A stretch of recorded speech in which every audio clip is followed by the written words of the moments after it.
வணக்கம். இன்னைக்கு அவியல் செய்ய போகிறோம். அவியல் வந்து ஈஸியான டிஷ்ஷு. இது வந்து காரக்குழம்புக்கு, தோசைக்கு, நல்லா புளிச்ச தோசைக்கு, அப்புறம் வந்து அடைக்கு ரொம்ப நல்லா இருக்கும். அதனால இப்போ நம்ம செய்யலாம். வாங்க, ஸ்டவ் பற்ற வச்சுக்கலாம். இதுக்கு வந்து தேங்காய் எண்ணெய் தான் ஊற்றணும். இது வீட்டில் ஆடின எண்ணெய் நான் ஊற்றிக்கிறேன். இப்போ ஜீரகம் போட்டுக்கலாம். பச்சை மிளகாய் ஒன்று போட்டுக்கலாம். கருவேப்பிலை போட்டுக்கலாம்.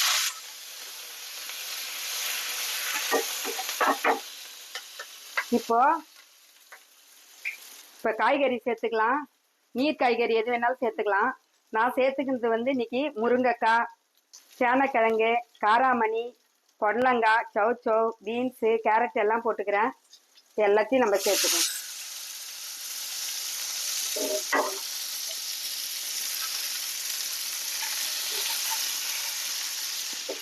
உங்களுக்கு என்ன காய் தேவையோ அதை சேர்த்துக்கலாம். வெறுமனே நம்ம காயை வந்து வதக்கணும். அந்த தேங்காய் எண்ணெயில் வதங்கினதுக்கு அப்புறம் நம்ம தண்ணி ஊற்றிட்டு உப்பு போட்டு கொஞ்சம் வேக வைக்கணும். அவியல்னாலே கேரளா டிஷ் இது.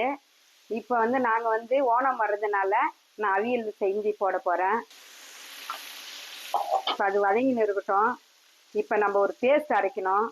இதுக்கு வந்து தேங்காய் அரை முடி எடுத்திருக்கேன். அரை முடி தேங்காய் வந்து துருக்கி வச்சுருக்கேன். இப்போ நான் தேங்காய் போட்டுக்கிறேன். போட்டுட்டு 2 பச்சை மிளகாய் போடுறேன். 2 பச்சை மிளகாய் போடுறேன். ஜீரகம் கொஞ்சம் போட்டுக்கிறேன்.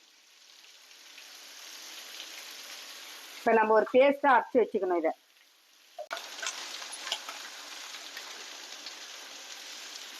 இதுக்கு தேவையான அளவுக்கு உப்பு போட்டுக்கிறேன். நான் வந்து மஞ்சத்தூள்லாம் போடல. உங்களுக்கு வேணும்னா மஞ்சத்தூள் சேர்த்துக்குங்க. கேரளாவில் வந்து வெள்ளையாகவே செய்வாங்க. அதனால் நான் வந்து கேரளா டிஷ்ஷு தான் செய்கிறேன். இப்போ நம்ம தண்ணி ஊற்றிக்கலாம்.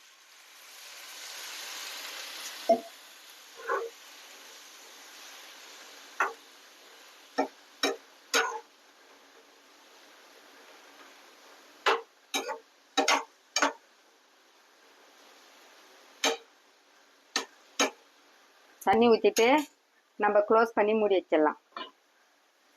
வேகட்டும் காய். அதுக்கப்புறம் நம்ம தேங்காய் அரைச்ச பேஸ்ட்டை போட்டுக்கலாம். வாசனை நல்லா வருது. இப்போ நம்ம திறந்து பார்க்கலாம். நல்லா வந்திருக்கு. வாசனை கமகமன்னு வாசனை வருது. இப்போ வந்து நம்ம அரைச்ச தேங்காய், ஜீரகம், பச்சை மிளகாய் இது 3 சேர்த்துக்கலாம். ஆட் பண்ணிக்கலாம். திக்காக தான் அரைக்கணும். தண்ணி ஊற்றி இது பண்ணக்கூடாது. ஏன்னா குழம்பு மாதிரி வந்துடக்கூடாது. இது அவியல் நல்லா தொட்டுக்கிறதுக்கு தானே இது. அதனால கொஞ்சம் திக்காக தான் வரணும். வாசனை செம்மையா வருது. சாப்பிடணும் போல இருக்கு அடை சுட்டு. இது கொஞ்ச நேரம் கொதிக்கணும். இது கொதிச்ச உடனே நம்ம வந்து தயிர் சேர்த்துக்கணும். தயிர் சேர்த்து ஒரு கொதி தான் வரணும். ரொம்ப நேரம் கொதிக்க விடக்கூடாது. அதுக்கப்புறம் ஆஃப் பண்ணிடணும். இறக்கும் போது கொத்தமல்லி கருவேப்பிலை போட்டுட்டு தேங்காய் எண்ணெய் கொஞ்சம் ஆட் பண்ணிக்கினா ரெடி அவியல். இதை போட்டு ஒரு நிமிஷம் மூடி வைக்கும். இப்போ 1 நிமிஷம் ஆயிடுச்சு. நம்ம டிஷ்ஷு வந்து ரெடி ஆயிடுச்சு அவியல். இப்போ நம்ம தயிரை சேர்த்துக்கணும். சேர்த்துக்கலாமா? வாங்க. 1 2 3 போதும். இப்போ நம்ம கலரி விடணும். கலரி விட்டுட்டு இப்போ இறக்கிறதுக்கு முன்னாடி கொஞ்சமா எண்ணெய் சேர்த்துக்கணும். போதும்.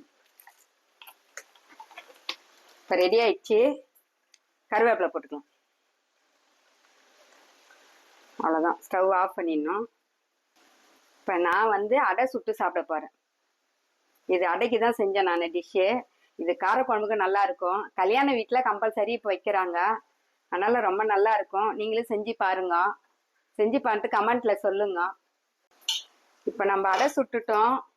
அவியில் வச்சு சாப்பிடுவோம்.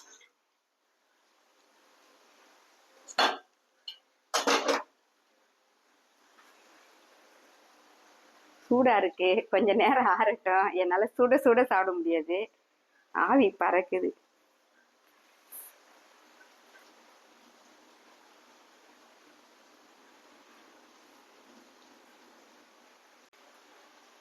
சாப்பிடுங்க.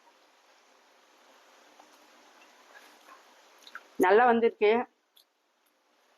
நீங்களும் செஞ்சு சாப்பிட்டு பார்த்துட்டு கமெண்ட்ல சொல்லுங்க. நன்றி, வணக்கம்.